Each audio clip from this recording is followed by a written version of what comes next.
विजयपूर जिल्ह्यातील नागठाण येथील सिद्धार्थ मल्लिकार्जुन अरकेरी वय 6 या मुलाची हत्या त्याच्याच वडिलांनी केल्याचा धक्कादायक प्रकार उघड झाला आहे. गावातील लोक मुलगा तुझ्यासारखा दिसत नाही असे टोमणे मारत असल्याने संतप्त झालेले वडील मल्लिकार्जुन अरकेरी यांनी हे कृत्य केल्याचे समोर आले. 16 मार्च रोजी शाळेत प्रवेश देण्याच्या बहाण्याने मुलाला घरातून घेऊन जाऊन महाराष्ट्रातील कराडजवळ वडोली परिसरात कृष्णा नदीत ढकलून त्याची हत्या करण्यात आली. घटनेनंतर मुलाला सिंदगी येथे हॉस्टेलमध्ये ठेवले असल्याचे खोटे सांगून आरोपीने कुटुंबियांची दिशाभूल केली. 1 एप्रिल रोजी वाढदिनी आई भाग्यश्री हिने मुलाला घरी आणण्याचा आग्रह धरल्यानंतर आरोपी घरातून पळून गेल्याने संशय निर्माण झाला. तक्रारीनंतर पोलिसांनी चौकशी केल्यावर आरोपीने गुन्ह्याची कबुली दिली. कराड येथील मसूर पोलीस ठाण्याच्या माहितीनुसार मुलाचा मृतदेह शोधण्यात आला.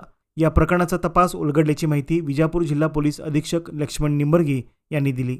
ಮಲ್ಲಿಕಾರ್ಜುನ್ ಅರಕೇರಿ ಅನ್ನುವಂಥವನು ಮಾರ್ಚ್ 15-16ನೇ ತಾರೀಕಿನಂದು ಮಗನನ್ನು ಅಡ್ಮಿಷನ್ ಮಾಡಿಸ್ತೀನಿ ಅಂತಂತೇಳಿ ಮನೆ ಹತ್ರ ಕರ್ಕೊಂಡೋಗಿರ್ತಾನೆ 6 ವರ್ಷದ ಮಗುವನ್ನು. ಆದರೆ ಒಂದೆರಡು ದಿನ ಬಿಟ್ಟು ಅವನು ವಾಪಸ್ ಮನೆಗೆ ಬಂದಿರ್ತಾನೆ. ಏಪ್ರಿಲ್ 1 ರಂದು ಮಗನ ಬರ್ಡೇ ಇರುತ್ತೆ. ತಾಯಿ ಮಗನನ್ನು ನೋಡಲೇಬೇಕು ಅಂತಂತೇಳಿ ಹಠ ಹಿಡಿದಾಗ ಆತ ಕೊಡುವಂಥ ಹೇಳಿಕೆಗಳು ಮನೆಯವ್ರಿಗೂ ಕೂಡ ಕನ್ಫ್ಯೂಷನನ್ನು ಕ್ರಿಯೇಟ್ ಮಾಡುತ್ತೆ. ಆ ಹಿನ್ನೆಲೆಯಲ್ಲಿ ವಿಜಯಪುರ ಗ್ರಾಮೀಣ ಪೊಲೀಸ್ ಠಾಣೆಯಲ್ಲಿ ಒಂದು ಮಿಸ್ಸಿಂಗ್ ಕೇಸ್ ರಿಜಿಸ್ಟರ್ ಆಗುತ್ತೆ.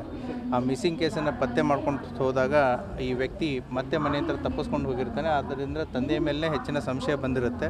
ತಂದೆಯನ್ನು ಕರ್ಕೊಂಡು ಬಂದು ಎನ್ಕ್ವೈರಿ ಮಾಡಿದಾಗ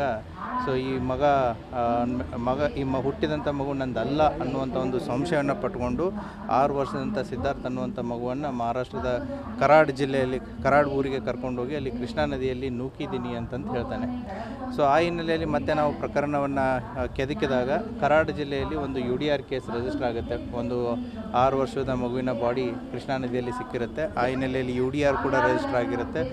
ಬಾಡಿ ಫೋಟೋಸ್ಗಳನ್ನ ಎಲ್ಲ ಚೆಕ್ ಮಾಡಿದಾಗ ಮಗು ಇದೆ ಅಂತಂತೇಳಿ ಐಡೆಂಟಿಫೈ ಆಗುತ್ತೆ. ಆ ಹಿನ್ನೆಲೆಯಲ್ಲಿ ಸ್ವಂತ ಮಗನನ್ನೇ ಈತ ನೀರಿನಿಗೆ ನೂಕಿ ಕೊಂದಿರುವುದು ದೃಢಪಡುತ್ತೆ. ಆ ಹಿನ್ನೆಲೆಯಲ್ಲಿ ವಿಜಯಪುರ ಗ್ರಾಮೀಣ ಪೊಲೀಸ್ ಠಾಣೆಯಲ್ಲಿ ಪ್ರಕರಣ ದಾಖಲಾಗಿ ಈಗಾಗಲೇ ತಂದೆಯನ್ನು ಅರೆಸ್ಟ್ ಮಾಡಲಾಗಿದೆ.